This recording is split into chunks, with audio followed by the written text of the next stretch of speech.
Mohon perhatian, pintu teater satu susah dibuka. Bagi para penonton yang telah memiliki tiket, silakan masuk melalui jendela. Terima kasih. Tidak mungkin kau bisa memecahkan jurusku itu, teriak Dewi Selaksa Api semangat. Mahisa Dharma telah mulai bergerak. Pertama-tama ia merangkapkan kedua tangannya, tubuhnya agak dibungkukkan, kemudian sepasang kakinya ditekuk, dan tahu-tahu menendang, dia pun melakukan pemutaran setengah lingkaran, kedua tangannya tahu-tahu menyambar. Gerakan itu memang merupakan satu jurus yang hebat, yang bisa dipergunakan menyerang 5 bagian anggota tubuh lawan. Prawana mengawasi gerakan yang dibawakan oleh Mahisa Dharma dengan sepasang alis yang mengkerut dalam-dalam dan ia tampaknya tengah memikirkan pemecahannya.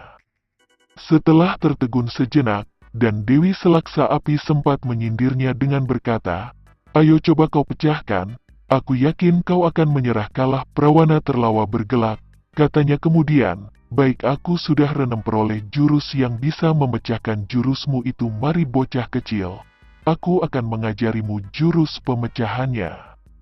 Dan Prawana telah menarik tangan Mahisa Dharma agak menjauh dari Dewi Selaksa Api. Prawana kemudian menerangkan gerakan-gerakan dari jurus yang bisa memunahkan jurus Dewi Selaksa Api. Mahisa Dharma memang cerdas.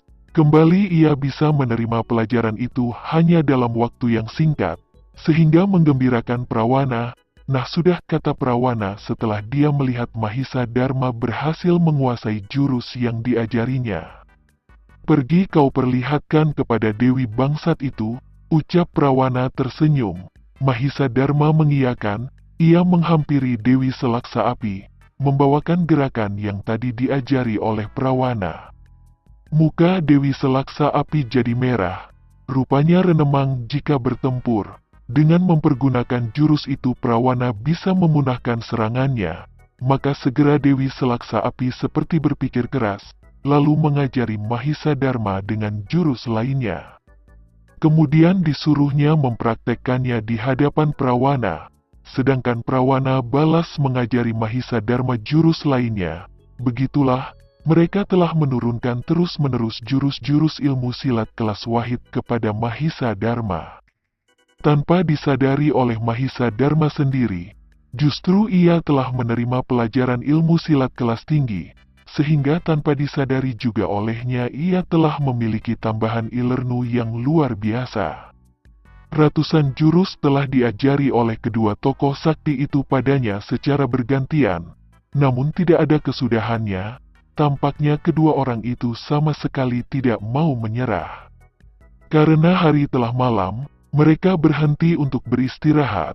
Padahal Dewi Selaksa Api menghendaki pertandingan yang aneh seperti itu diteruskan saja, tetapi Prawana menyatakan bahwa kesehatan Mahisa Dharma bisa terganggu karenanya. Tetapi keesokan paginya, mereka telah melanjutkan pertandingan yang aneh itu. Kedua tokoh sakti tersebut sama-sama memeras otak mencari jurus-jurus yang paling lihai dari ilmu silatnya, masing-masing. Mereka sama-sama tidak mau mengalah, dan semua itu berlangsung sampai 4 hari lamanya.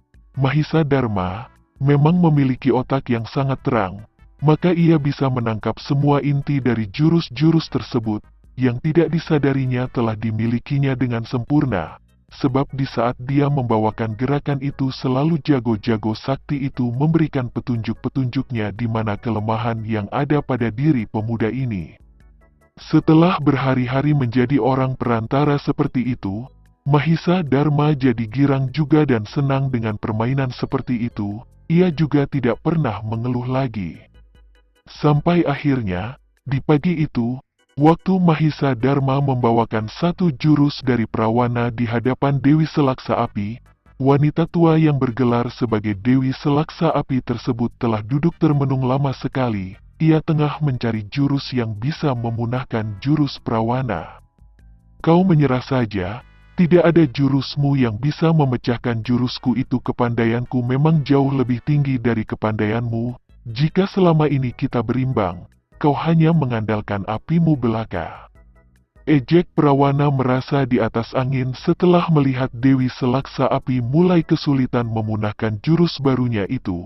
Muka Dewi Selaksa Api jadi berubah merah. Ia mendongkol sekali.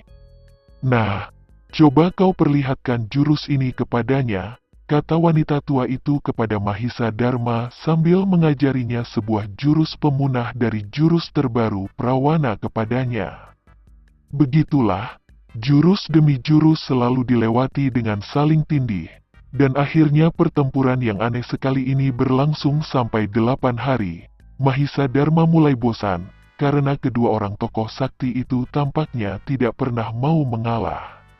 "Aku sudah tidak mau lagi menjalani jurus-jurus kalian," kata Mahisa Dharma pada pagi itu, waktu kedua jago aneh tersebut bersiap-siap akan mengajari padanya lagi ilmu silat mereka. "Mengapa?" tanya Prawana heran. "Ya, kenapa?" tanya Dewi Selaksa Api juga. "Aku lihat, kalian berimbang. Bukankah aku sebelumnya memang telah diangkat menjadi saksi? Maka sekarang aku kemukakan keputusanku, bahwa kalian masing-masing memiliki kepandaian yang berimbang," jawab Mahisa Dharma seenak jidatnya. Kau menyatakan kami berimbang?" tanya Dewi Selaksa Api kurang senang. Mahisa Dharma mengangguk cepat. "Ya, jika memang kalian bertempur terus sampai 100 tahun lagi, kalian tetap tidak mungkin dapat saling merubuhkan, karena memang kalian memiliki kepandaian yang berimbang.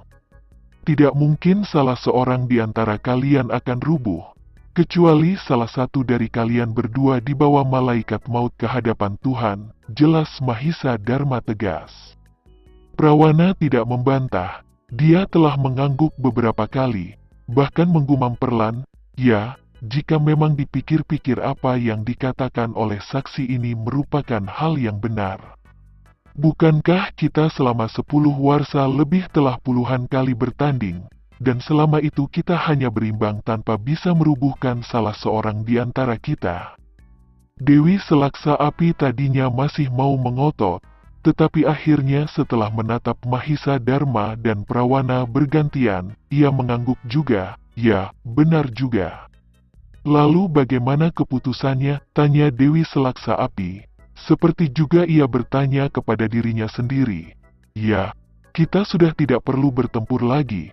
Bukankah saksi kita sudah mengatakan, walaupun kita bertempur lagi 100 tahun lamanya, tetap saja tidak mungkin ada yang menang dan kalah di antara kita berdua."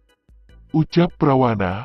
Dewi Selaksa Api berdiam diri lagi sejenak lamanya, sampai akhirnya muka wanita tua ini berubah berseri-seri gembira. "Bagus, bagus.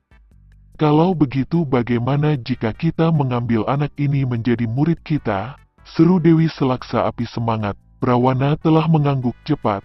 "Tepat, aku pun memang berpikir begitu," balas Prawana. Dewi Selaksa Api telah menoleh kepada Mahisa Dharma. Tanyanya, "Bocah kecil, nasibmu memang baik sekali, dan kau memiliki bakat yang baik, juga sangat cerdas sekali. Kami bermaksud akan mengambil kau menjadi murid kami." Mahisa Dharma jadi berdiri tertegun. Hatinya bimbang bukan main. "Mengapa kau tidak cepat-cepat mengucapkan terima kasihmu kepada kami?" tegur Dewi Selaksa Api waktu melihat Mahisa Dharma berdiam diri saja.